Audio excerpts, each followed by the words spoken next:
Well, we already did the ones in the quarterly. All around and Yeah, so this week we're doing the rest of Gideon's story, since the quarterly skips it. Which is in which chapter? Is Chapter that 7. We're going to cover chapter 7 of Judges. Judges. Judges. Yeah, Gideon's a judge, so they put him in Judges. Right? And last week we talked about how the Lord called him. Remember the angel of the Lord? The pre-incarnate Jesus Christ himself came to Gideon, right? And Gideon told him, hey, wait here while I go fix you something to eat. Right? Excuse me. Which sounds kind of funny, but being hospitable was paramount in that society. So here's this guest, and he says, man, I got to fix him something to eat. He goes, makes him some cakes and whatnot. And then what did the angel of the Lord do? Anybody remember? He said, take that meat and the unleavened bread, which, by the way, would have been barley bread, which kind of comes up in chapter 7. Lay them on the rock and pour out the broth. And he did so, and the angel of the Lord put out the end of the staff that was in his hand and touched the meat and the unleavened bread, and fire sprang up from the rock and consumed the meat and the unleavened bread. And then the angel of the Lord vanished from his sight. That was in 6. That was part of last week, right? Okay. Setting the stage for Midian's called, right? And remember he goes and pulls down the altar to Baal. Where are you, sir? Yeah. Chapter 6. verse 28. Yeah, that was 20 through 21, right? And then Gideon takes his 10 men, 27, 28, and they go out and pull down the altar, and they cut down the Asherah, the female deity idol, and they used it for wood to burn a sacrifice on the altar they made to God. And you remember the men got all upset. What? You tore down our altar? We can't go visit the temple of prostitutes with no altar. They're all upset. But his father suddenly became a defender. Right? Joash suddenly switched. He owned the altar, so he was making money off of it. So if anybody was going to be mad, you might have thought it would have been him. But he suddenly became Gideon's big defender, right? And his name was changed. What's Gideon's new name? Jerubbaal, one who contends against Baal, right? And so in chapter 7, verse 1, which, by the way, this is approximately 1249 BC, according to one of the commentaries I was reading, right? And Jerubbaal, that is Gideon, and all the people who were with him rose early and camped beside the spring of Harod, and the camp of Midian was on the north side of them by the hill of Moreh in the valley. And the Lord said to Gideon, the people who are with you are too many for me to give Midian into your hands, lest Israel become boastful, saying, my own power has delivered me. Right? The Lord says you got too many soldiers. Now, how many did he have? Verse 3, therefore, come proclaim in the hearing of the people, saying, whoever is afraid and trembling, let him return and depart from Mount Gilead. So 22,000 returned and 10,000 remained. He only had 32,000. How many soldiers are in the army of the Midianites and the Amalikites that are with them? How many do you know? You have to get to chapter 8 to get that number, right? Verse 10. Right? It says, now Zebah and Zalmunna were in Kakor, and their armies with them, about 15,000 men, all who were left of the entire army of the sons of the east, for the fallen were 120,000. They're facing 135,000 guys, and you only got 32. You can see why a bunch of them were frightened. If you just look at the numbers, right? And don't it's like the problems that we have in our life. If we focus on the problem, we get really nervous and anxious and all that sort of stuff, unless we're focused on God. If our focus is on Jesus, all these other problems look small, right? Well, same thing's going on here. The Lord says, this is my battle. I'm delivering Midian, not you, and I don't even need you. So the 32,000, if anybody's afraid, just tell them to go on back.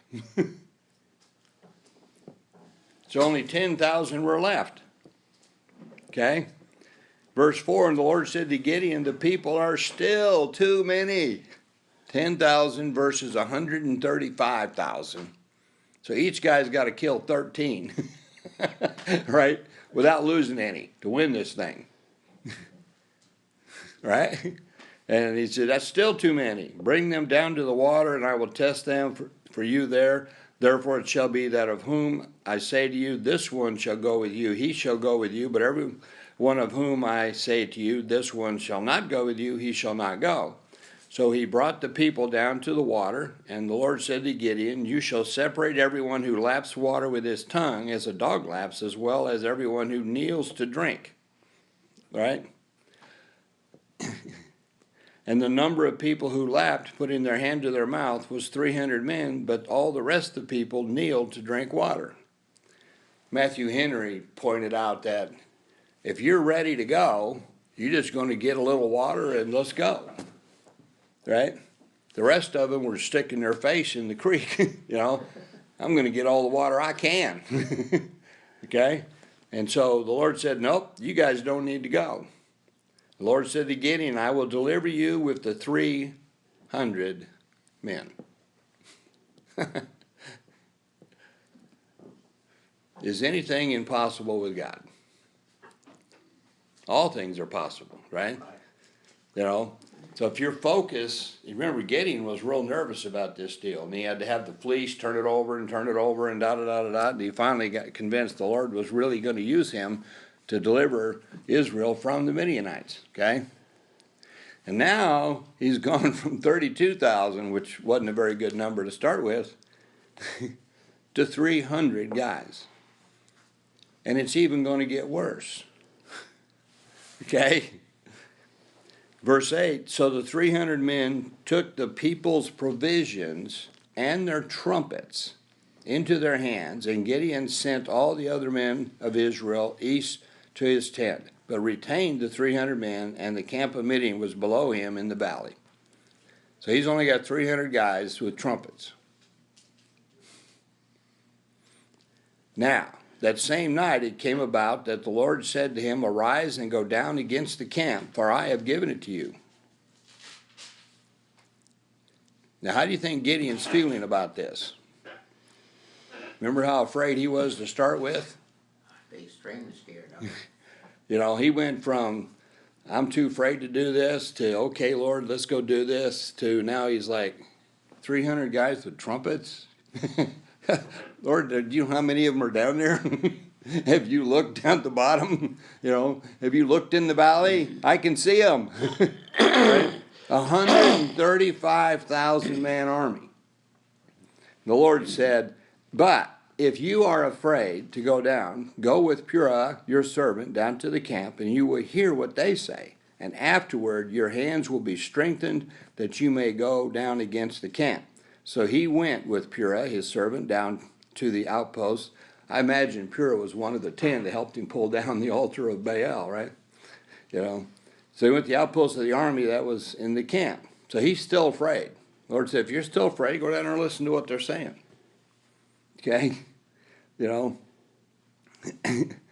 I was wondering if, since Gideon was still afraid, shouldn't he have left with the other 22,000? Isn't that what he said? If you're afraid, go on home. But he stuck around. Now the Midianites and the Amalikites and all the sons of the east were lying in the valley as numerous as locusts, and their camels were without number, as numerous as the sands of the seashore. In other words, can you count the sands on the seashore? No. You know, and so he's saying you can't count these guys either, right? He did, though. He told us how many later, next chapter. When Gideon came, behold, a man was relating a dream. What do we know about dreams in the Old Testament? They're very believable. I mean, if you dream it, it's going to happen. You get a lot of realism. They thought there was a lot to dreams, right? And in this case, obviously the Lord did give him this dream and then gave the other guy the interpretation of the dream, right? You know, and he may not have been the only one.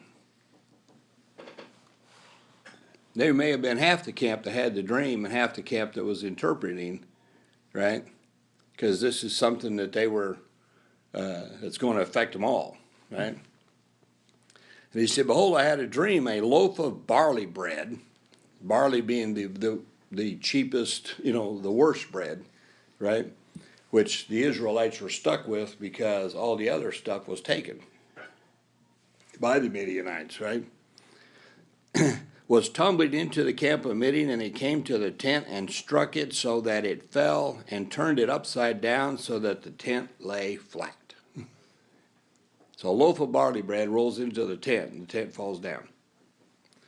And his friend answered and said, this is nothing less than the sword of Gideon, the son of Joash, a man of Israel. God has given Midian and all the camp into his hand.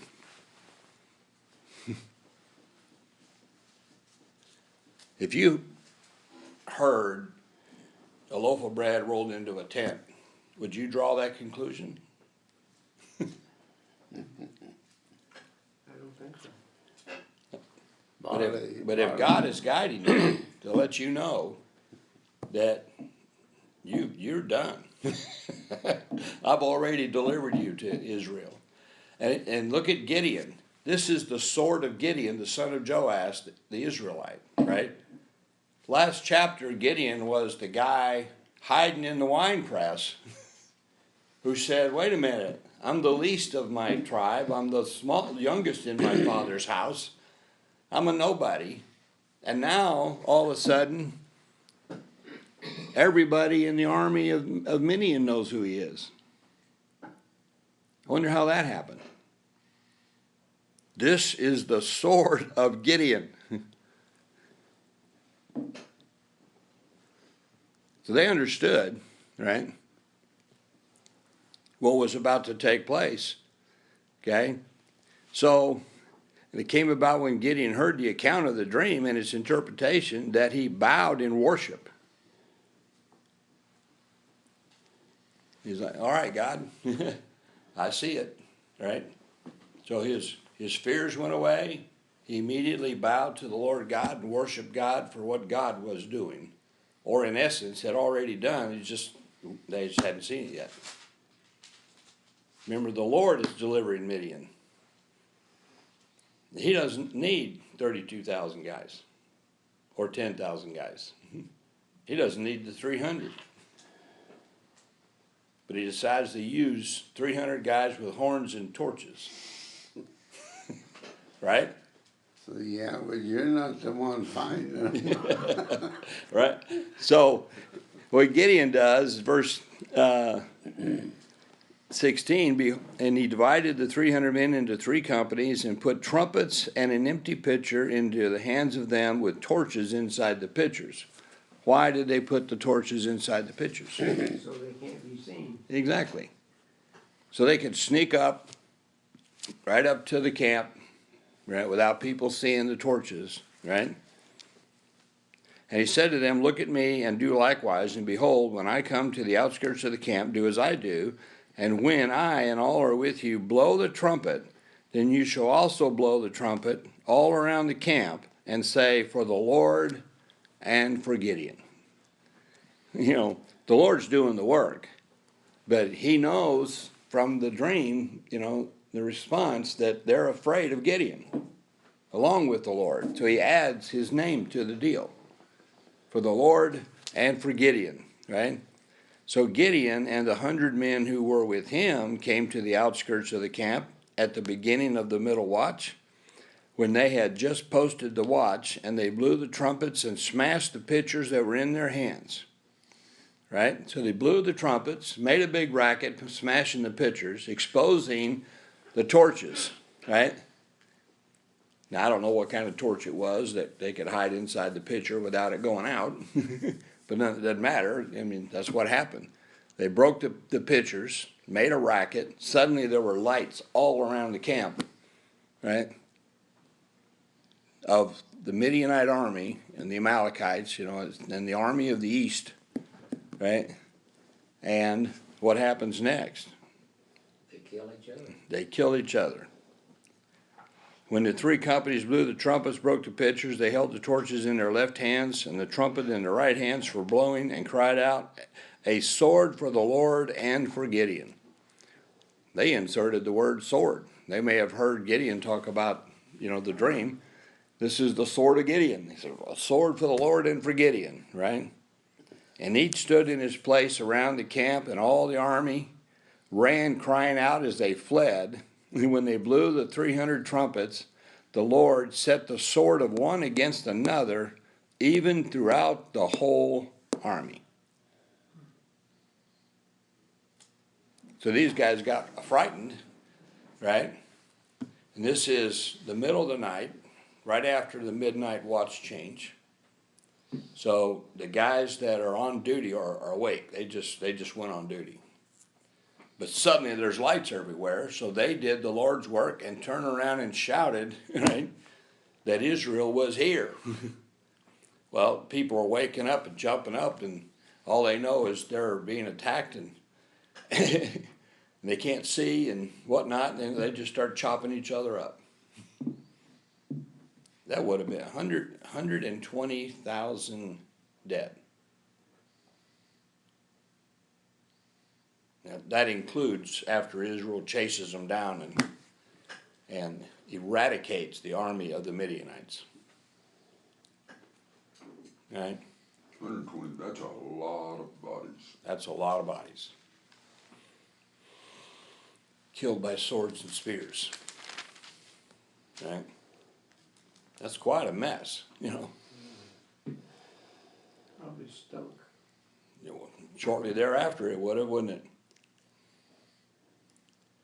The Lord had to send in a lot of vultures and whatnot to clean the place up.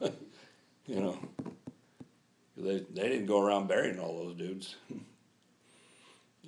Now the people who own that land, I don't know who owned that valley that this was taking place in, probably wanted to get it all out of there, but I don't know how they would. That's a lot of stuff to move, But nonetheless, this is what happens, right? Now, so what did they do? They blew the trumpet, they shouted, right? Smashed the pitchers, suddenly the lights were there, and all this happened. Have we heard anything recently in previous lessons about blowing the trumpet and shouting? The walls came tumbling down. Jericho. Yeah. Right. Right. What's going to happen when Jesus comes back? You're going to hear trumpets and barley bread.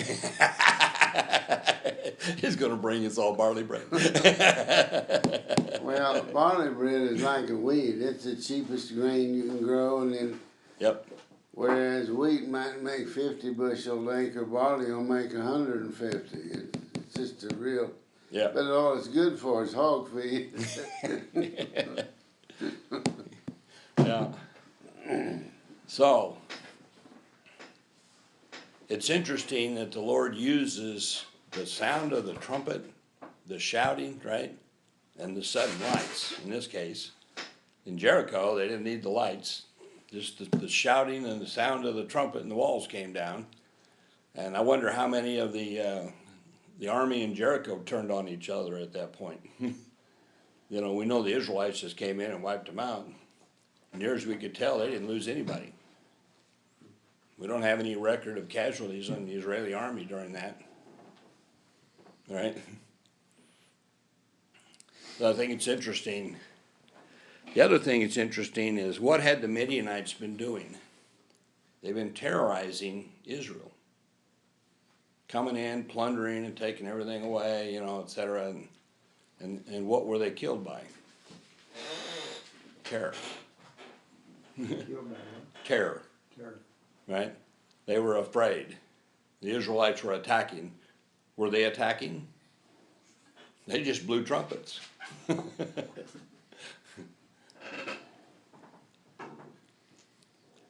You know, after the fact, that would have been, if any of them had survived, it would have been pretty embarrassing to be in the army that got wiped out when they weren't even attacked. Yeah. Now, to me, also the number is interesting. Later in history, isn't it King Hezekiah that prays for that asking God to relieve and the Assyrian army was sitting outside the gates, and in one night, the angel of the Lord, Jesus Christ, wipes out 135,000 Assyrians. Same number. I thought, you know, when the number popped up, and it pops up again, the exact same number, right? And who delivered Israel here? Who came to Gideon? The angel of the Lord. Same dude. Sorry, Lord, I shouldn't use the word dude. Isn't it amazing how things repeat in the Bible? And the Lord uses the same stuff, just like the shout and the trumpet, right? And he had 300 men. How many did Abraham have when he had to go get Lot back? Anybody remember? 318. He also attacked by night.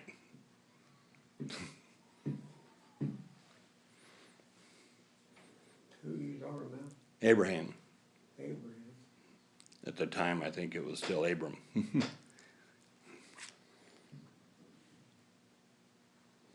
Right? So you get this kind of consistent thing going on, right? You know. So now we get back to the battle, right?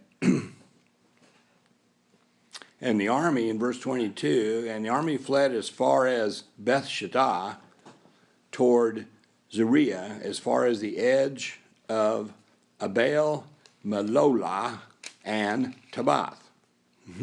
So here they are running away. Why are they running? They're scared. They're scared. What does Proverbs 28:1 say? The wicked flee when no one is pursuing. If you're on the wicked side of things, right, as a sinner, you're always afraid of what's going to happen next. On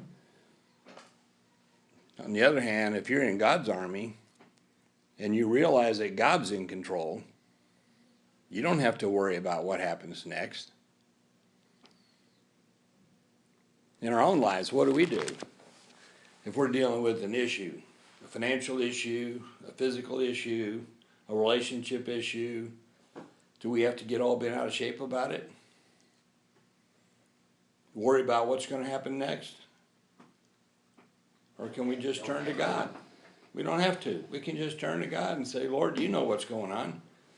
You know, I don't understand all the pieces of the puzzle, but you do. Right? And I know I'm in your hands. Just guide me to do whatever it is you want me to do, and I'll do my part and leave the rest up to you. That's all you got to do. You don't have to worry about things. You don't have to flee. The Lord gives us that big advantage in life. You ever stop and think about what your life would be like without Christ? How would you handle the problems that happen every day? Just think of how much more nerve-wracking it would be when you don't stop and remember God's in control. Nothing happens in my life without at least his permission, right? Nothing. Just like Job, right? Nothing happens unless God allows it to happen. Because I'm his.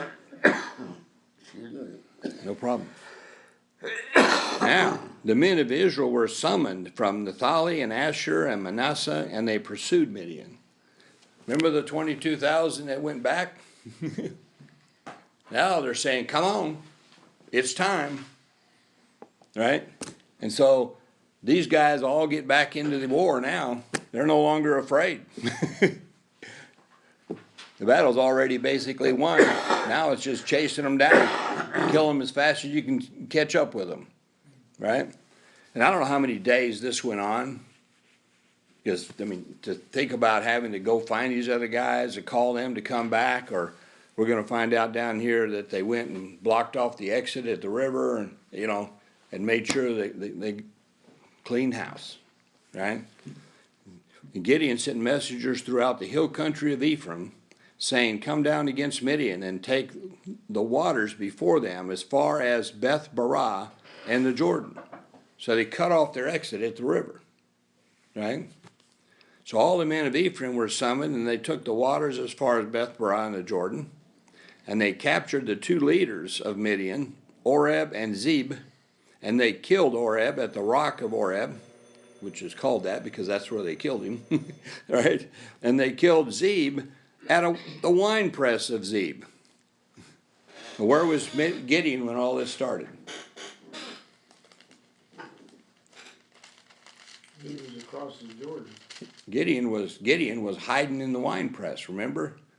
He was trying to thresh the, the grain, right, in the wine press. Hiding in the wine press. Now who's hiding in the wine press? The king of Midian. And what happens to him? He's killed there. And while they pursued Midian, and they brought the heads of Oreb and Zeb to Gideon from across the Jordan. They chased them down and killed them. They found him even hiding in the wine press and cut his head off and brought it back to Gideon.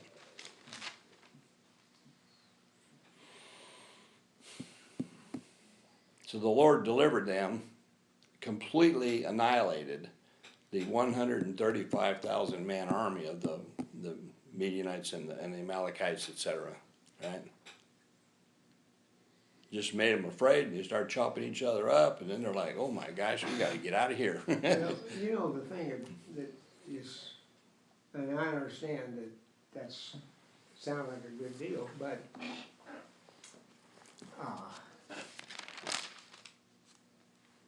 what about all those people who were wrong, and if they got killed, they don't have a chance to ever change? Nope. They had their chance before. Just like if you suddenly die of a heart attack, right? And you never accepted Jesus, you missed your opportunity. You don't know when the last day is. Whether it's today, tomorrow, next year, whatever, you have no idea. You might not make it to lunch. You never know. Which is why today is a good time to get saved. You know, if you're not in the family, you need to start thinking about that, right? You know, and that's right. I watched The End of the Spear the other day. All kinds of good stuff on PureFlix. You know. And those 5 guys, they could have shot them. But like he told his son, I can't shoot them. If I shoot them, they go to hell. If they kill me, I go to heaven. And they let themselves get, quote, speared and died rather than to shoot them. But that fact is what caused them, that tribe, I forget what they were called, you know, to change. When they realized they chose not to shoot us. So their sacrifice, you know, became a huge benefit to the entire tribe in Ecuador, I think it was, where these people were. You know, but yeah, you never know when the last day is. I'm going to jump ahead real quick. In chapter 8, verse 32, Gideon, the son of Joash, died at the ripe old age, was buried in the tomb of his father Joash in Ophrah of the Abiezrites.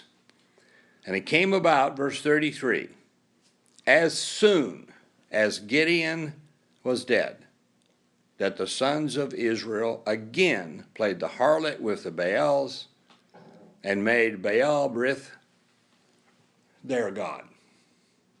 as soon as Gideon died. We are so dumb. Right? Yeah. It's, Dime. yeah. Yeah. Any questions or comments about our lesson, our final lesson in Gideon? What are we